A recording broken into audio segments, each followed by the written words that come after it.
Now, many industries within the technology sector are still dominated by men. But one of the worst gender inequalities exists in cybersecurity, where according to the World Bank, only 2 out of every 10 professionals is a woman. This is despite the fact that almost half of the workforce is female. This is why our next guest is such a rare find and a special one. She's the CEO and founder of Take Note IT, a leading provider of cybersecurity and early warning detection systems in South Africa. She joins us now to tell us a bit about her journey in cybersecurity and discuss what can be done to fill the 2 million vacancies in the sector around the world. Joining me from Johannesburg, South Africa is Mamela Luthuli. She's the CEO and founder of Take Note IT. Mamela, welcome to Business Edge. Thank you so much for joining me. Thank you so much, Tolu, and good afternoon to the viewers. Fantastic. Now, cybersecurity, is a growing field on the continent. It's sort of like a subsector for the IT sector, or the technology sector, as it may be. So I'm really quite interested in how you got involved in cybersecurity. So quickly take us through that. Thank you so much, Tolu. So for me, I've been in the IT industry for quite a long time. I started my career there. And as you mentioned, that cybersecurity is not even the sub part of IT. It's every digital strategy is embedded on cybersecurity. So for me, I identified the niche market and saw an opportunity, and especially for women, it's so relevant. If you talk for IR, you cannot not plan without looking on the security aspect of your environment.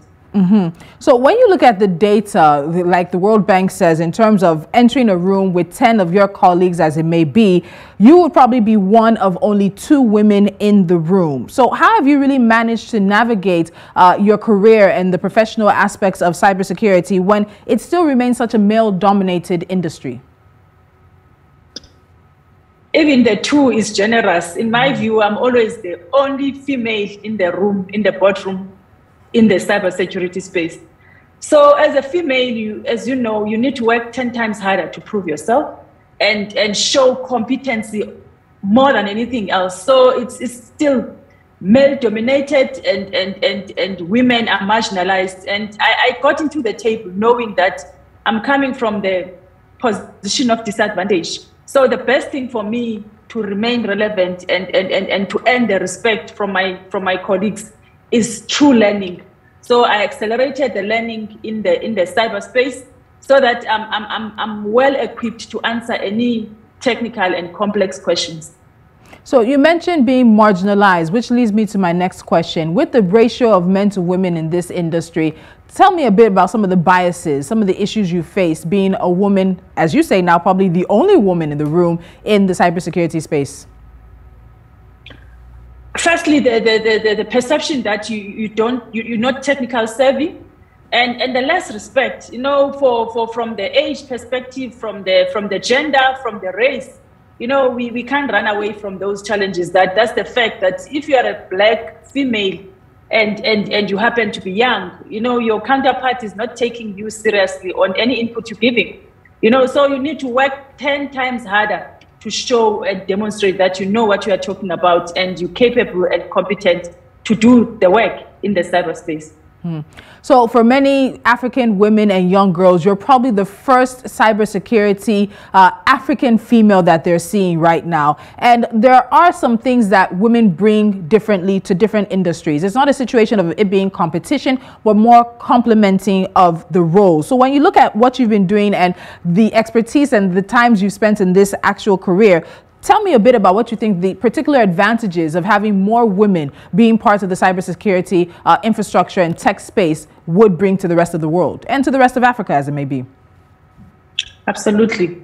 Firstly, for me, the reason why I've opened myself to media was to change the narrative that women are more than capable to occupy these positions and even do it better. And also, as a female leader, it's very important to not lose your feminine energy. Bring it to the boardroom. By nature, we compassionate, we've got empathy, and those are the leadership skills that are needed in the boardroom. So it's very, very important for you as a female to bring competency, most of all, bring your feminine energy into the space. And then it makes you to be more relevant and different in the boardroom.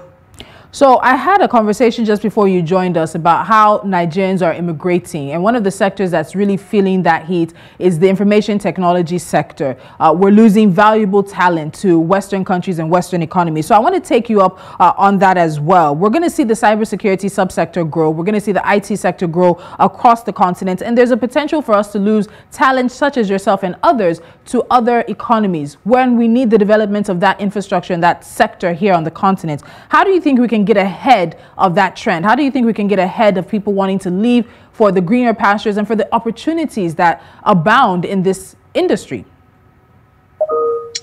Thanks, Tolu. So two things about that is thanks to COVID, because one thing COVID has done that is positive is to allow people to work anywhere else in the world. So you can be servicing a client that is based in the US and based in Nigeria. So that thanks to COVID. And secondly, I think the African continent needs to accelerate the training and upskilling of young people in the fourth industrial revolution skill set at large, from robotics to cyber skills to app development to all these skills that are needed in the continent. So if we accelerate and have a pool of young people that are being trained, even those that are leaving, they won't leave a vacuum, because we'll be having a pool of trained and certified tech specialists. So let's talk about that pool a little bit, because some people believe this responsibility should be on tech companies and companies that will use tech products or cybersecurity products to sort of prime the pipeline, especially for girls, starting from secondary school, catching them in university as it may be. Do you think that responsibility really does lie with the tech sector and with the people involved in the industry? Or is there another way for us to make sure that that pipeline continues to be open and flows? So for me, I believe that the whole ecosystem should come to the party, from government and also the private sector, which is the tech companies involved. So it's a full suite of the whole ecosystem that must come to the party and service and address this challenge rather. So a typical example here in South Africa, we've collaborated with government, the research institution, and also the financial sectors to say that we need to put funds aside to accelerate the training and the upskilling of the young people in the 4IR. And also, like I'm saying, especially government, they need to come in from the policy perspective. You know, we've got the Cybercrime Act in South Africa, but in the continent, they're still slow in developing policies, so that we make sure that as far as the cyber crimes are concerned, the law enforcement has got tooth that they can be able to arrest and apprehend the perpetrators. You know, so there's still a big gap as far as policy is concerned, and also the partnership where both parties, public and private sector, must collaborate and work together and address these challenges. So I'm going to ask you to expand on that just a little, because it's my final question. In terms of making this sector more inclusive, more diverse, and even safe, because there are reports of women in security, women in cybersecurity, the IT, women even online, finding the space unsafe for them to either just be or work. What do you think we can do, whether it's in South Africa, it's in Nigeria, across the continent? Because we need young girls and women to be parts of this so that we also see better development. No, thank you for that. Like I said, the policy is quite critical, because without having, for instance, in South Africa, late last year, they just launched the Cybercrime Act. And the Cybercrime Act is giving the law enforcement the teeth. You know, there's still gaps, but it's a good start. That applies in Nigeria as well.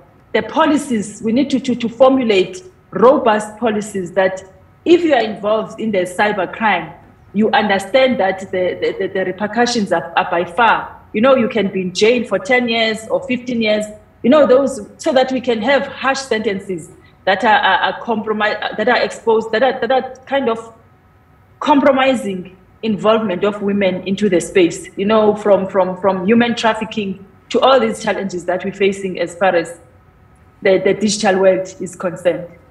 All right, so I'll let you go from here, but I know we'll be speaking again. Mamela Luthuli, CEO and founder of Take Note IT, joining us from Johannesburg, South Africa. Thank you so much. And thank you also for being a pioneer in this space and for encouraging young women and girls to be part of the cybersecurity space. We look forward to talking to you again. Thank you so much, Tulu. Thank you. And Cybersecurity Ventures expects global cybercrime costs to grow by 15% per year over the next 5 years, reaching $10.5 trillion annually by 2025, up from $3 trillion in 2015. So there are jobs waiting and money to be made in cybersecurity, especially for women. You're watching Business Edge. When we come back after this quick timeout, we give you NC4 to watch. Stick around.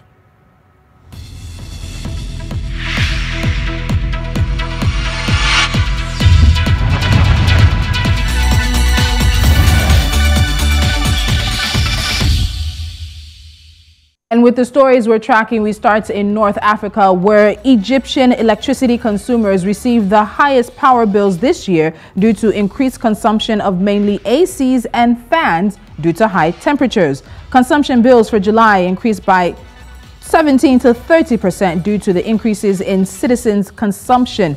The governorates of Giza, Cairo, and Alexandria had the highest rates in the household sector. Tanzania has agreed to modernize its bilateral air services agreements with Egypt to create more flexibility to the airlines. Experts in the negotiations agreed on 5 key areas that are meant to spur flexibility, leading to rapid recovery of air transport services from turbulence caused by the outbreak of the pandemic in early 2020. South Africa's High Court has reserved judgments in a case that heard a legal challenge to plans by Eskom to build a gas-fired power plant. Civil society organizations, including the South Durban Community Environmental Alliance and Groundwork, filed an application last year to declare unlawful an environmental impact assessment based on inadequacies for a 3,000 megawatt gas-to-power plant. And finally, the Public Investment Corporation has given formal notification to make a $100 million equity investment in multilateral financial institution, Africa Finance Corporation. The investment will be the PIC's first such contribution to the Nigeria-headquartered AFC and will be used for the continent's infrastructure and industrial development efforts. And that's the business we have for you on today's Business Edge. Don't forget to follow us on social media. We are at News Central TV. You can, of course, watch us live on the numerous platforms we're available, including DSTV channel 422. You can subscribe to our YouTube channel and download our mobile app so you can take us with you wherever you go. Until next time, I'm Tolulope Adeleru-Balogun. Have a profitable day.